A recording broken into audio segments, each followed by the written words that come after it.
Hello everyone. Today, we'll be seeing how fast Dragonite can beat Pokemon Crystal in a solo run challenge. Let's get straight into the video.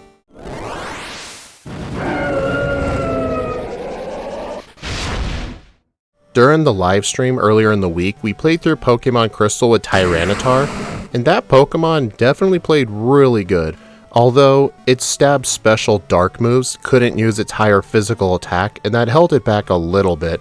Plus its slow speed in the slow level up group, but in the end, it is still a pseudo-legendary. And today, we're going to be running another pseudo-legendary, Dragonite.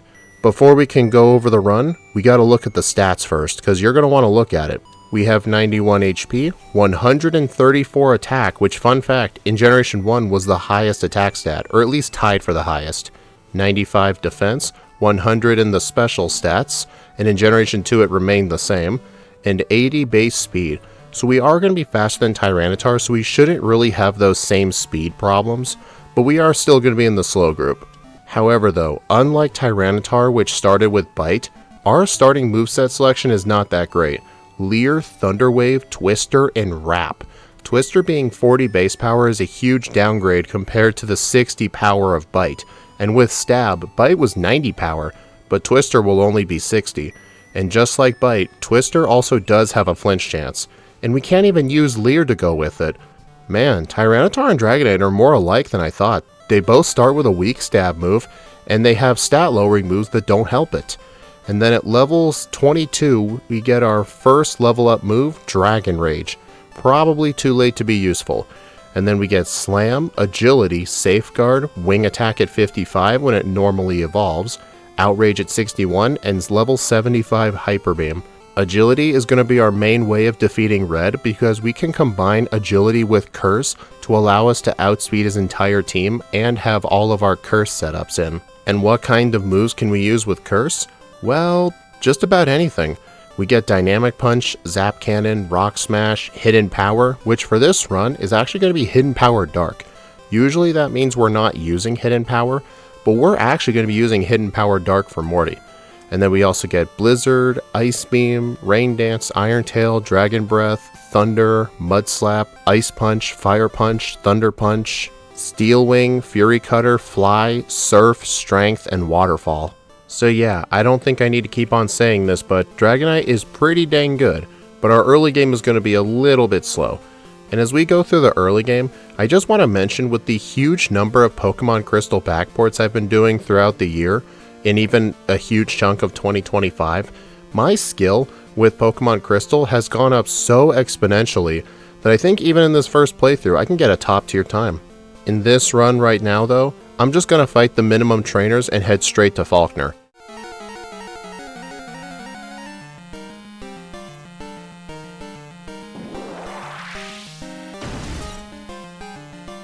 Falkner leads off with Pidgey. He's going to be a 2-shot with Twister, and thankfully due to my flying typing, I will be immune to Mud Slap, which is not something Tyranitar can say. And because of that, I can get to level 9 and defeat Falkner and get the Zephyr badge. This will give me a 12.5% boost to my attack stat, but what physical move? Wrap.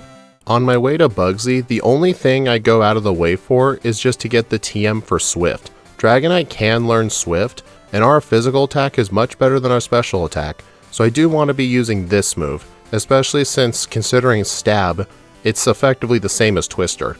The one thing in the early game that does annoy me if you choose to grab Swift is that the one repel you get right before Union Cave, if you use it at the entrance, it will not last until the end of the cave if you get Swift. So if you get Swift, you're going to have to deal with like 30 tiles where you could get an encounter, and there's just nothing you can do about it.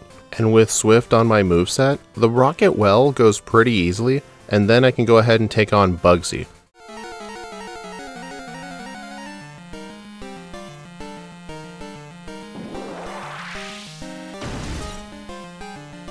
Bugsy leads off with his Metapod. Thankfully when the Scyther comes out, I really don't have to worry about Fury Cutter because when it stacks up to +4, it only really does like 10 damage at most, so I really don't have to worry at all.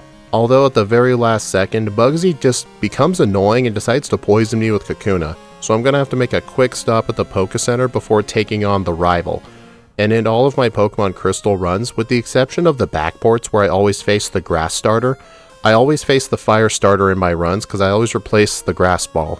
I know this is a rule most people don't have, but I made this rule such a long time ago, it's honestly just too late for me to change at this point, and sometimes I don't really want to bother thinking, hey, who would be the toughest to face? I know Van Man, back when he used to do Pokemon solo runs in Gen 1, he always faced the easiest starter. I understand either way. I mean, I'm not criticizing anyone, but if it were me right now, I would definitely make the rival the hardest, but just as of right now, it's just too late for me to do anything. It's just set in stone. Whatever. Water types will just forever have an advantage in most of my games. But still, you're still gonna have to face grass and electric types anyway. What's one less fight? Inside of the Ilex Forest, I go ahead and grab the TM for Headbutt. We're gonna be having both Swift and Headbutt. Normally, I don't like getting both, but Headbutt's chance for flinches makes it more than worth it. I choose to delete Leer. I'm going to keep Thunderwave because it's going to help very much against Whitney. And you want to know why it's going to help against Whitney? Well, why don't we finish all our errands in Goldenrod City, talk to the Pseudo-Widow Girl, teleport back, and go take on Whitney, and I'll show you what I mean.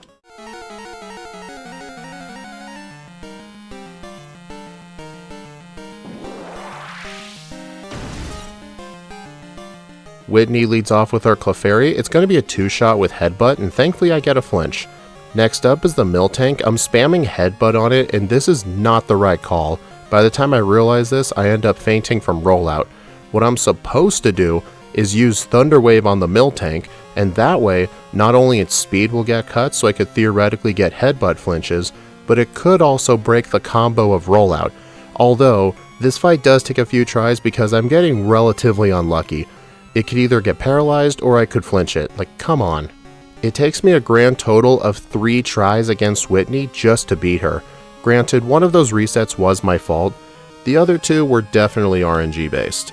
And now with the Squirt Bottle obtained, we can make the Pseudo-Widow run away like a little bitch, head our way to Ecruteak City, clear out the Kimono Girls, and normally I would go take on the rival right away. In this run though, I do decide to take him on early. This is a mistake. I should have gotten Hidden Power first, but I decided, you know what, I'm gonna have Surf on my moveset, maybe the Haunter will be a one-shot. Yeah, no it isn't. Then on the rival, I get hit with Curse, I get down to 1 HP on the Zubat, and I end up getting a reset because of this. And also, I was supposed to buy Fire Punch, Thunder Punch, and Ice Punch in Goldenrod after I beat Whitney, but I actually forgot to. And because of that, I have to 2-shot the Magnemite, allowing myself to take curse damage. I was so close to starting this run over because of these mistakes, but at the very last second, I am able to beat the rival, and I'm like, you know what? I can just move on. After I defeat the rival, I fight a bunch of the good trainers leading to the Lake of Rage. I'm going to get myself the rare candy, and the TM for Hidden Power. And like I've mentioned, as you can see on the overlay, our Hidden Power typing is Hidden Power Dark. I've finally gotten a spot on my Generation 2 overlays for the Hidden Power typing, as well as returns effective power. Hopefully this won't cause me to make voicing errors. If you want to know what I mean, just look at the Porygon video. I'm really not proud of it. And with Hidden Power obtained, I can teleport back to Ecruteak, but I'm not ready to take on Morty yet. I need to go back and get the punches, especially since I need to use Thunder Punch for Chuck. But honestly, looking back at this, I think I could have just spammed Headbutt. Chuck really can't do anything to you. But granted, I do need Fire Punch for Jasmine, but I get Fly after Chuck. I think I could have just waited to get these, so honestly, this Dragonite playthrough is kind of a mess in the early game. Anyway, with Hidden Power Dark, the trainers leading up to Morty are very easy, and I'm not even going to play an intro. Morty is very easy. Just ignore the one reset I had from Hypnosis Dream Eater, there's just nothing you can do about that. I know there's a mint berry to the west. I don't like grabbing it because you have to pass a couple of spinners and then teleport back to the city. It's actually faster to just take 1 or 2 resets from Morty over Hypnosis than go and get that berry. The berry only really saves you time if you know you're going to get at least 3 resets. Inside Olivine City, I go ahead and pick up the Super Rod, buy 31 Super Repels, get the Strength HM, and go ahead and fish up a Krabby for Strength, Surf, and Whirlpool. I know there is a better option for a Surf user. You can go ahead and just catch a Psyduck in the Ilex Forest if it's nighttime. I don't like going for it RTA in these solo run challenges just because it takes a while to find, the encounter rate isn't that great, and you'd still have to catch it. It's not a perfect catch. Plus, you straight up get a free lure ball, and if you find a Krabby, you can just damage it one time and the lure ball becomes very, very good. And it doesn't take much work to get the Dratini. If I was modifying the HM users like Scott's Thoughts does, then I would go for the Psyduck, but I don't like modifying wild encounters in my runs, so that's not really an option for me. But that's fine though, I can clear out the lighthouse, surf my way to Cianwood City, and go take on the 5th gym leader, Chuck. This guy was so difficult for Tyranitar, I actually fought Price before him, so I really had to utilize teleport strats.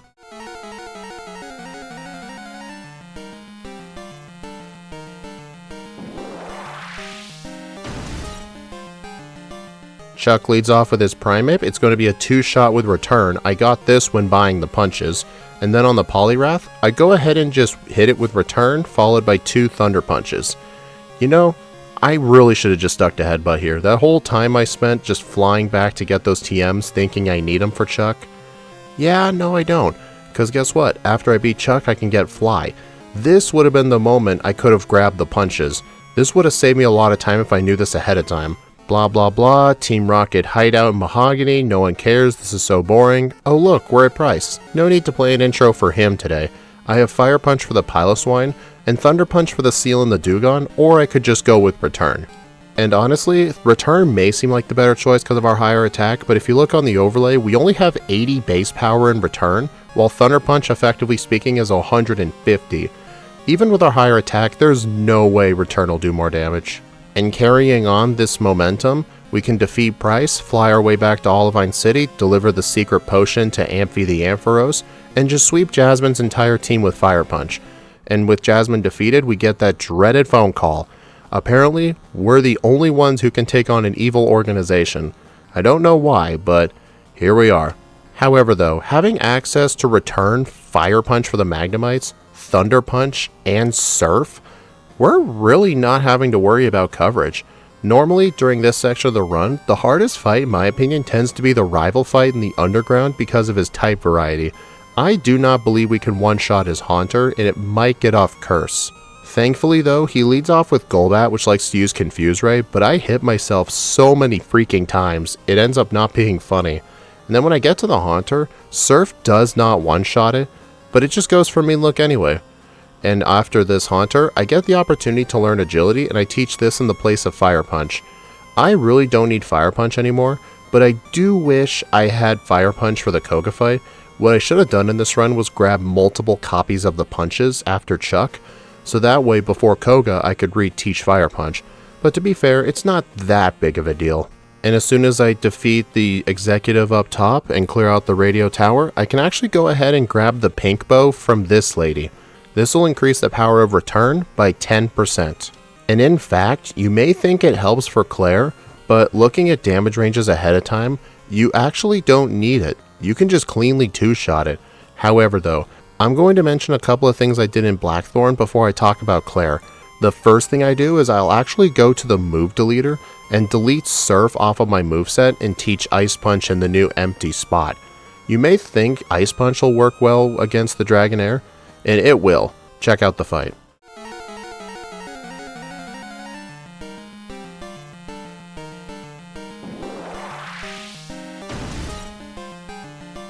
Claire leads off with her first Dragonair. It is a one-shot with Ice Punch, and then as soon as we get to the Kingdra, it suffers half damage from my return, and the Kingdra in return delivers a critical hit Dragon Breath that paralyzes. You know what, I'll just reset that right away. On the next attempt, I continue sweeping with Ice Punch, and as soon as I get to the Kingdra, it is a nice and clean 2-shot with return. But then on the second attempt, as you just saw right there, it did crit me. But fortunately, it didn't paralyze me. So yeah, Claire tried to be a butthole, but thankfully, she couldn't be one. I mean, her personality is one, but at least she wouldn't be one in battle. As soon as Claire's defeated, I have to go into the Dragon's Den, solve a little quiz, get the actual gym badge, and the Dratini for Waterfall. And with access to Waterfall, I can go backtrack to Mount Mortar, surf into the middle cave entrance, and climb up this waterfall to get a rare candy. This is going to be the only other out-of-the-way candy I'm going to get in Jotho. The only other candy at this point that I missed is the one in the Whirl Islands. However though, I don't know that place in the dark. I've been refusing to learn. I really need to learn how to do it. And even if I do know how to do it, it's just a very out of the way rare candy, and honestly, this thing really doesn't need it. However though, there is a rare candy outside the Tojo Falls that's pretty easy to get. And on my way to Victory Road, I essentially fight none of the trainers. I don't want to do any training here. And then inside of Victory Road, the rival ends up being a little bit risky, but it didn't end up being that bad. And with the rival defeated, we can go take on the final 5 trainers after we heal up and buy full restores. Let's do this shit.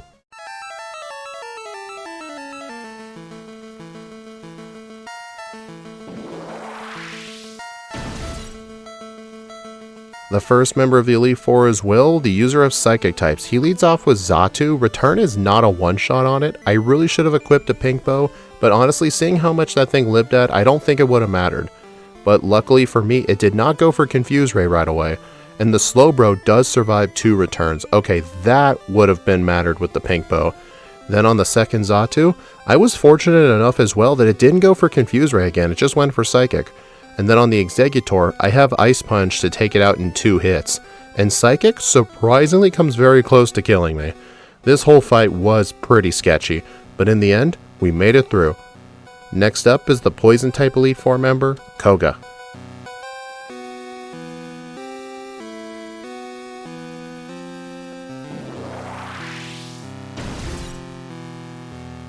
Koga leads off with Ariados. I can go ahead and 2-shot it with Return. I really should have equipped the pink bow by now.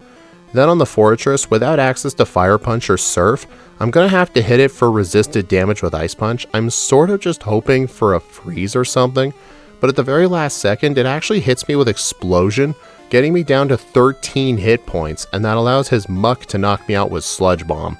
Before fighting him again, I use a bunch of rare candies to get Dragonite up to level 52. Maybe the extra damage ranges will help in this fight, and it does help with the Ariados at least because it is a one-shot. Then on the Fortress, I go ahead and use Thunder Punch because I'm like, wait a minute, it actually does not resist electric moves.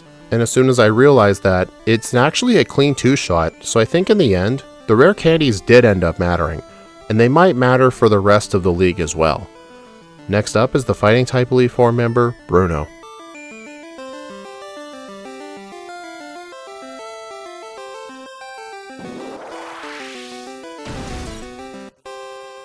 Bruno's Hitmontop is essentially useless against me because it can't even go for Dig. As soon as I defeat it, the Onix is going to be a 1-hit with Ice Punch, and then on the Hitmonchan, I'm going to hit it with Agility for the 1-hit, and the Machamp will live a return, but it just goes for Rock Slide, only really doing like 50 damage. Thankfully, it's not going to flinch us a million times in a row, and with the Machamp down, the Hitmonlee goes down as well. Next up is the Dark type Elite Four member, Karen.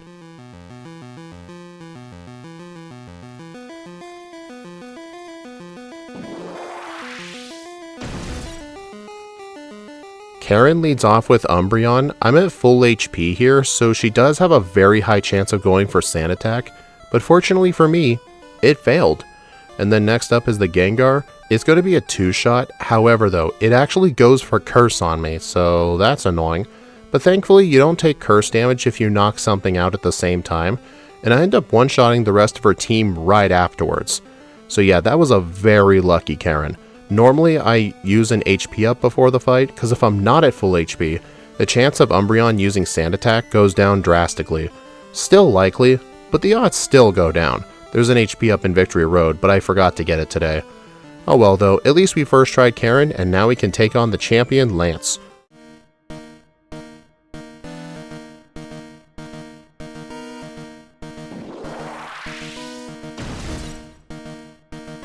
Lance leads off with Gyarados, Thunder Punch for the Gyarados, Ice Punch for everything else except the Charizard. However though, the Aerodactyl does survive and hits me with an illegal Rock Slide, thankfully not doing too much damage.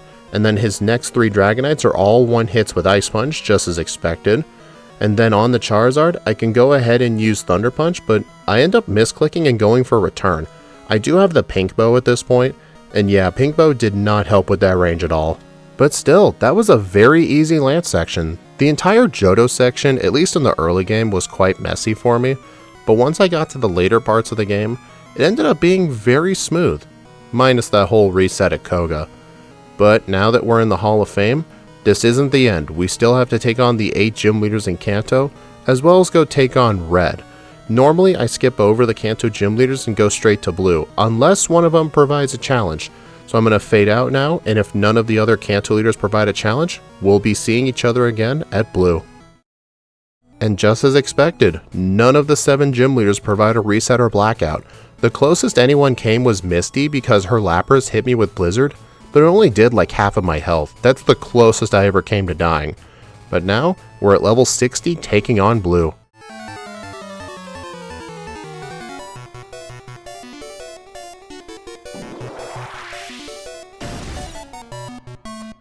Blue leads off with his Pidgeot. I go ahead and use Thunder Punch, and then it mirror moves Thunder Punch. I would have reset if that paralyzed me, by the way. And then next up is the Rhydon. It is surprisingly a one-shot with Ice Punch. I don't know why it was surprising to me. I guess our special attack has been a little underwhelming. And then the Gyarados is a one-hit with Thunder Punch, just as expected. Then I can use Return on the Alakazam. And then last up is the Arcanine. This Arcanine is going to be pretty annoying because it's going to use Extreme Speed, belittling my health down quite a bit for the Exeggutor. And then when I go for Ice Punch, look at this. I actually freeze the Exeggutor, but then Blue activates his entire supply of full restores, just slowly stalling out the entire fight. But with the Exeggutor down, we have defeated Blue, and all 8 Kanto gym leaders have not been any issue. Now, we just have one more challenge left. We gotta go take on Red, the ultimate Pokemon Master.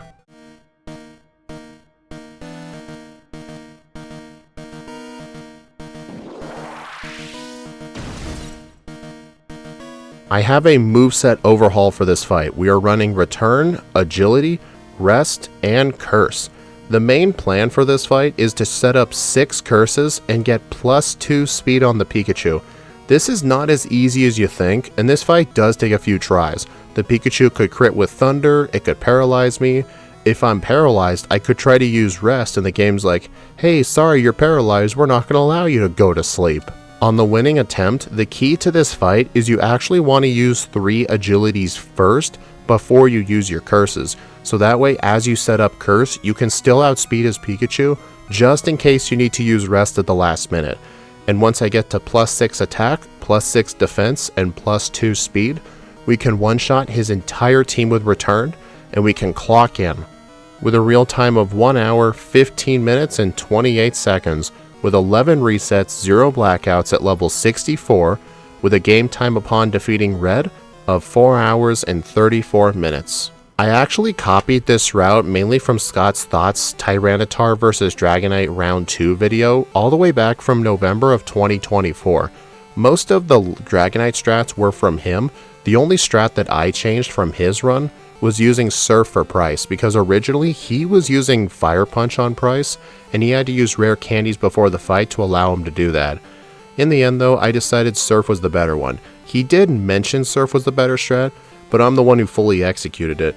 And if you're wondering what my time is like, I don't really like comparing my times to him because we play by different rules, but let's just do it for fun. Scott had a time of roughly 1 hour 14 minutes with this Pokemon. So granted, despite all of the problems I had with backtracking to Goldenrod when I didn't need to, despite the resets I've had at Red, and despite everything else that went wrong, I was only roughly a minute slower than he was, and he only had 1 reset going into Red. His Red attempts were pretty unlucky. So honestly, if I were to come back to this, I could definitely get a better time, but that's not really my place. I do want to re-rank Dragonite at some point, just because of how badly I messed up the early game. But you know what though, let's compare it to everything else we've got. If we take a quick look at the leaderboard and compare to Tyranitar's position from the livestream, while Tyranitar got 4th place, Dragonite got 9th place. It barely made it into the top 10. It barely performed slower than Kingler, but I think if this were given a proper playthrough, this thing might be able to defeat Porygon 2, but I'm not sure it would outperform Aipom. If you're wondering why Aipom did so good, having Stab, Headbutt, and Return will really do that to a Pokemon, plus I believe it also had Curse Agility strats. Tyranitar in the end though, is better than Dragonite. Even if they were both given optimized playthroughs, I think Dragonite would still come out as the underdog. Just because of its early game moveset, and Tyranitar gets Bite at the start and level 22 Rock Slide.